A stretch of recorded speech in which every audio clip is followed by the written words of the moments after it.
শিৱসাগৰৰ বাক্সুত প্ৰকাণ্ড মচুৰাগুম সাপ উদ্ধাৰ। সৰ্পবন্ধু পলাশ বৰপাত্ৰৰ তৎপৰতাত উদ্ধাৰ সাপটো। শিৱসাগৰ জিলাৰ বাক্সু কটকী কোচ গাঁৱত উদ্ধাৰ কৰা হয় প্ৰায় 7 ফুট দৈৰ্ঘ্যৰ এটা প্ৰকাণ্ড মচুৰাগুম।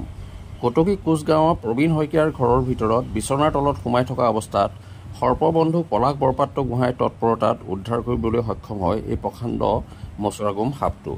উদ্ধাৰ কৰা সাপটো অৰণ্যৰ মাজত মোকলাই দিব বুলি জানিবলৈ দিয়ে আমাৰ আগত। বিভিন্ন সময়ত এনেধৰণৰে বহুজনৰ পৰা সৰ্প উদ্ধাৰ কৰি ৰাইজক সহায় কৰি আহিছে পলাশে। Bureau report, Patkai TV. কেনেধৰণে উদ্ধাৰ কৰিব সচৰাচৰ যেনেকৈ ধৰি থকা হয় তেনেকৈ ধৰিলোঁ বাৰু। ষ্টিক নাই, খালি বাঁহৰ আহিলা বনাই লোৱা হৈছে।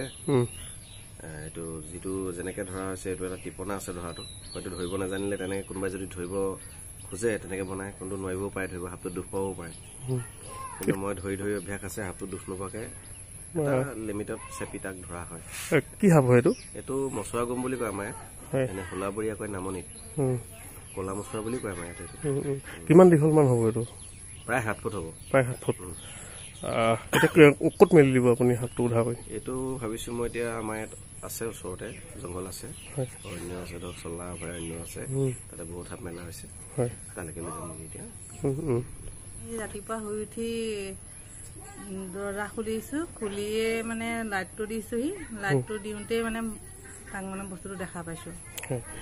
হেৰি কৰি দেখা পাই লগে লগে তেওঁলোক পলাশ বৰপাত্ৰ গোহাঁই বুলি কয়, তেওঁ বৈদ্যালয়ৰ লিখে যোগাযোগ কৰিলে, তেওঁৰ লগত যোগাযোগ কৰিলে, কৰি তেওঁ তত্বাৱধানত উদ্ধাৰ কৰিলে। ক'ত সোমাই আছিলে এইটো? এইটো এই বিচনাৰ কাষতে এনেকে ৰখি আছিলে, মানে কিবা খাই আছিলে। ভয় লাগিছিলে নাই দেখি সাপটো? ভয় লাগিছিলে আকৌ, ভয়নো কিয় লাগিব।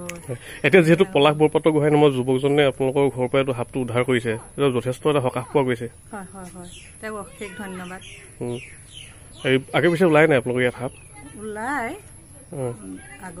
আগতেও ওলাইছে, তেনেকুৱা ডাঙৰ নহয় মানে। এতিয়া এইটো ডাঙৰ, মানে যথেষ্ট দীঘল হয়, দীঘল আৰু ডাঙৰ, ভয় খাবলৈ। এতিয়া কি বুলি ভাবিছে আপোনালোকে, কিহৰ কাৰণে সোমাল লাগি বুলি ভাবে আপুনি? এইটো চিকাৰ বিচাৰিয়ে সোমাইছে, আৰু পানী হৈছে যিহেতু ওচৰে পাজৰে পানী আমাৰ দিচাং বাঢ়িছে, তেওঁলোক এতিয়া থাকিবলৈ আৰু খাদ্যও অভাৱ, তেওঁলোকৰ আহি তেনেকে সোমাইছেহি আৰু বুলি ভাবে।